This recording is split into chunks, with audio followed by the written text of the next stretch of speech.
안녕하세요, 갈티입니다. 앞에 보이는 것은 복분자입니다. 복분자, 재래종 복분자가 아니고요, 개량된 복분자입니다. 시장에 가시면 복분자라고 파시면서 블랙베리 혹은 복분자라고 파시면서 굉장히 큰 거 있죠. 제 중지 손가락만큼의 길고 통통한 그 복분자거든요. 얘 정확한 명칭은 V11 복분자입니다.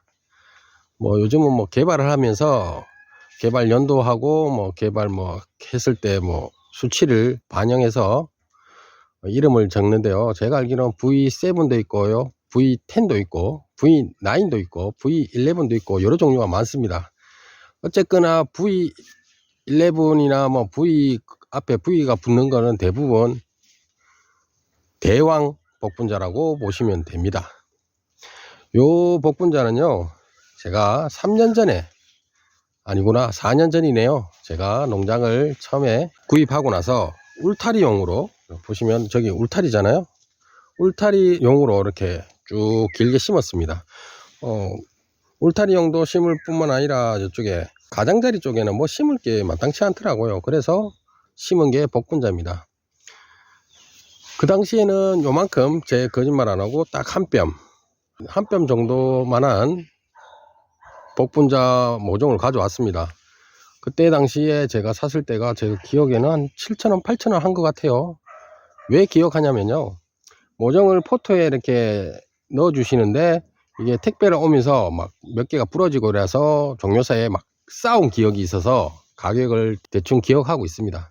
어쨌거나 얘들이 굉장히 잘 자랐네요. 2년째부터 요만한 게 한 2년 정도 되면, 잠시만요, 2년 차 정도 되면 요 정도 해요. 아이고 2년 정도 되면 요 정도 합니다. 요 정도 한데 3년 차 때부터는 수확이 가능합니다. 물론 2년 차에도 조금씩은 되는데 3년 차부터는 이거 우리 가족들이 먹고 남을 정도의 양이 나오겠다 라고 할 정도로 많이 나오고요. 4년 차가 넘어가면 있잖아요, 이거는 더 이상 우리가 먹을 수 있는 양을 초과했다, 팔아야 되겠다, 이런 생각이 들 만큼 양이 많이 나옵니다. 보시면 여기 제가 8포기를 사갖고 심었는데요. 복분자 같은 경우는 여기 한번 보세요. 복분자를 하나 심었으면 얘들이 크면서 뿌리가 이렇게 퍼지잖아요.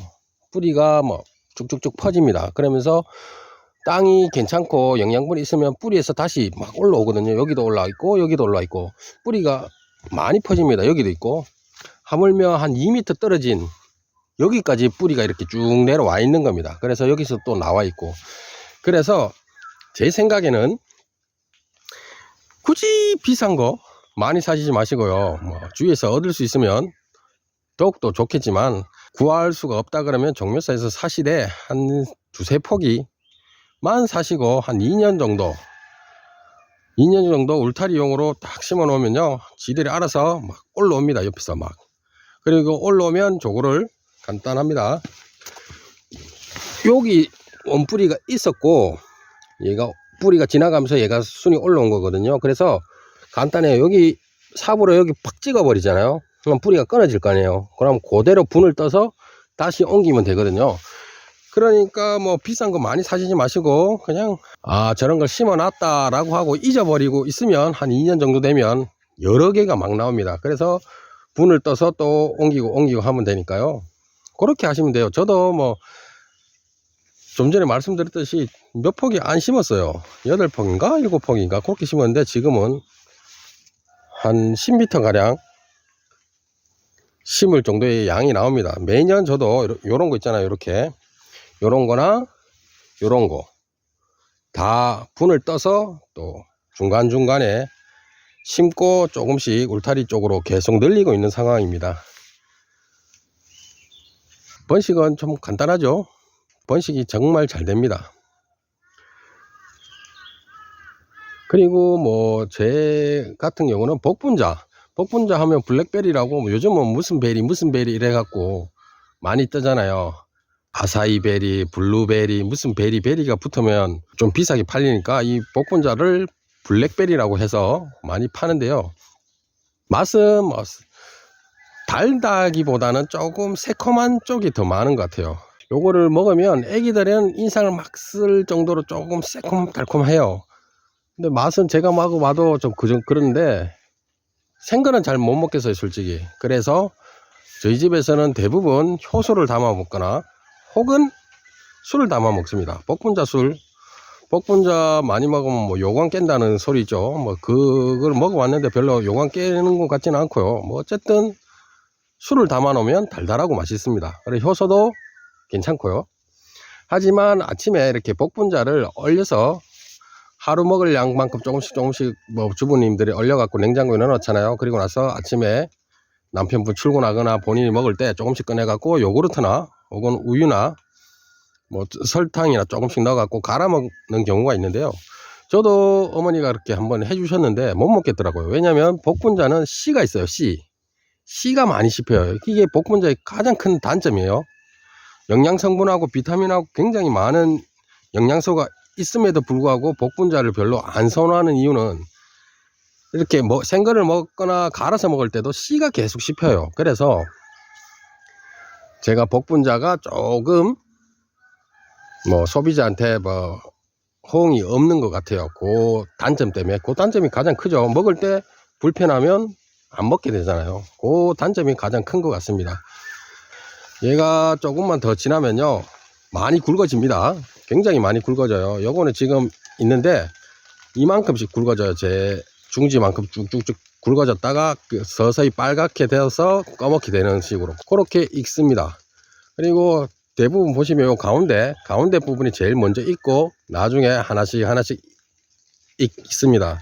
그러니까 복분자 생산하는 농가에서는 조금 불편함이 없지 않아 있어요. 같은 시기에 대부분 다 익으면 수확하기가 편한데 대부분 제가 수확을 해보니까 요쪽 가운데를 중심으로서 익다가 옆으로 밑에까지 이렇게 익는 시기니까 최소한 한 일주일 간격으로 수확을 해야 돼요. 그래서 복분자 농가 분들은 그런 얘기를 하더라고요. 제가 어느 유튜브를 봤는데 인건비가 안 나온다고. 최소한 2번에서 3번을 수확을 해야 되는데 그때마다 사람을 써야 되니까 인건비가 안 나서 별로 좋은 작물로 추천을 안 하더라고요. 그래서 저도 솔직히 이렇게 이만큼 많이 번지고 많이 딸지는 몰랐습니다. 작년에 제가 여기서 땄을 때 정말 큰 거 있죠. 정말 큰 다이소나 이런 데 가면 정말 큰 유리병이죠. 거기에 효소 2단지와 그리고 술 과실주를 담을 만큼 굉장히 많이 나왔습니다. 그리고 아침에 갈아 먹을 정도, 한 달 정도 먹을 만큼의 양이 나왔는데요. 양은 걱정 안 하셔도 되는데 그 단점 씹힌다는 거, 그런 거 문제고요. 그리고 중간중간에 익는 시기가 다르다 보니까 자주 따줘야 돼요. 익는 것마다 따줘야 되는 불편함이 있어요. 그게 가장 큰 단점이에요. 그 외에는 영양 성분은 말할 것도 없이 비타민부터 시작해서 여러 미네랄이 굉장히 많이 포함돼서 성인병 예방이등 좋다는 소리는 많아요. 그런 걸 단점을 좀 감안하셔서 나는 괜찮다, 좀 씹히면 어때, 그리고 농장에서 자주 가는데 따면 되지 라고 하시는 분들은 복분자를 추천드립니다. 네, 오늘은 이렇게 저희 집에서 키우는 복분자 V11을 한번 소개시켜 드렸습니다. 오늘도 즐겁고 힘찬 하루 되시고요. 시청해 주셔서 감사합니다.